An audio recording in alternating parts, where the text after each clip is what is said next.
नोकरीला असणाऱ्या महिलांच्या लग्नानंतर त्यांच्या पगारावर कोणाचा अधिकार असतो? नवरा की माहेरचा? जाणून घ्या कायदेशीर बाबी.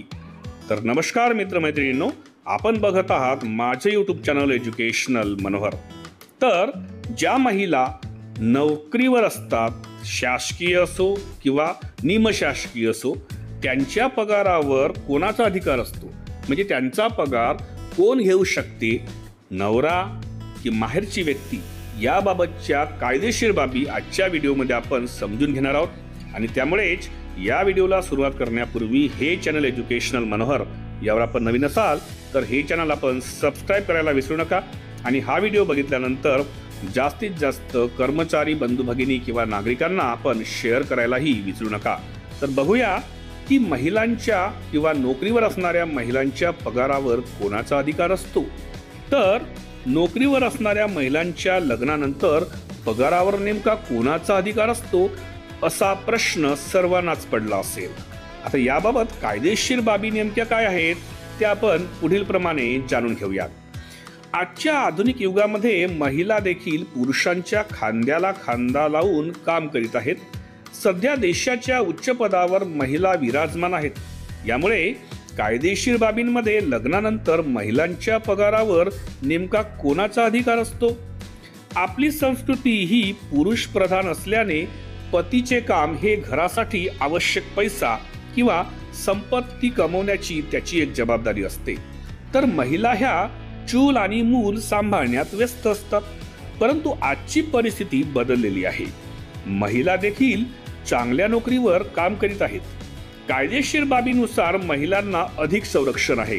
यामुळे महिलांकडून जबरदस्तीने त्यांचा पगार घेणे हा गुन्हा आहे. भारतीय दंड संहिता 498 अनुसार महिलांना जबरदस्तीने त्यांच्या पगाराकरिता दबाव तसेच त्यांचा मानसिक छळ करता येत नाही, अन्यथा गुन्हा दाखल होऊ शकतो.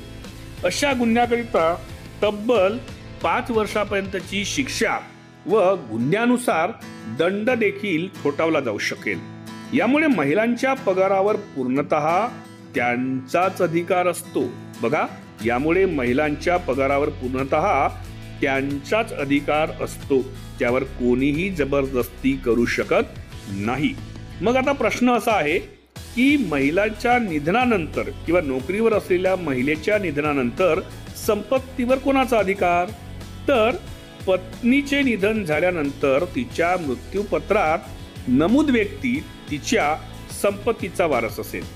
जर मृत्यूपत्र किंवा सेवापुस्तकात तसे नमूद नसेल तर प्रथम वारस हा तिचा पती असेल. व त्यानंतरच तिची मुलं हे त्याचे वारस असतात. म्हणजे एकंदरीत या व्हिडिओच्या दिलेल्या माहितीनुसार आपण असं म्हणू की एखादी महिला ही नोकरीवर असेल तर तिच्या पगारावर संपूर्ण जो अधिकार आहे तो त्या महिलेचा असतो. तिच्या मृत्यूनंतर तिचा वारसदार जर कोणी नसेल तर अशा परिस्थितीमध्ये तिच्या सेवा पुस्तकामध्ये नमूद नसलेल्या व्यक्तीनुसार तिचा पती हा तिचा पहिला अधिकारी असेल तिच्या वारसदारांमधला. आणि जर पती नसेल तर मग तिची जी मुलं आहेत ती मुलं तिच्या त्या पगाराचे अधिकारी असतात. या पद्धतीने आपण पाहिलं की नोकरीला असणाऱ्या महिलांच्या लग्नानंतर त्यांच्या पगारावर कोणाचा अधिकार असतो. नक्कीच ही माहिती आपणा सर्वांच्या फायद्याची ठरेल किंवा आपल्याला या ठिकाणी याची एक इत्थंभूत माहिती मिळाली असं मी अपेक्षा करतो. आणि त्याच्यामुळे अशा पद्धतीचे जर इन्फॉर्मेशनल व्हिडिओज आपल्याला बघायचे असतील तर त्यांची प्लेलिस्ट या व्हिडिओच्या डिस्क्रिप्शनमध्ये इन्फॉर्मेशन एज्युकेशनल मनोहर या नावाने देण्यात आलेली आहे. कारण माझ्या चॅनलवर आपल्याला पाहायला मिळतात इयत्ता 5वी ते 10वीचे इंग्रजी विषयाचे व्हिडिओज, सोबतच इंग्रजीच्या संपूर्ण ग्रामरचे व्हिडिओज आणि नागरिक आणि कर्मचाऱ्यांसाठी माहितीपर म्हणजेच इन्फॉर्मेशनल व्हिडिओज.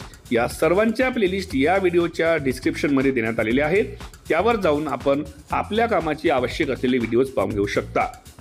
जाता जाता या व्हिडिओला आपण एक लाईक आणि जास्तीत जास्त शेअर करावं आणि हे चॅनल एज्युकेशनल मनोहर यावर आपण नवीन असाल तर हे चॅनल आपण सबस्क्राईब करून घ्यावं अशी मी आपल्याला विनंती करतो आणि मी आपली आता रजा घेतो.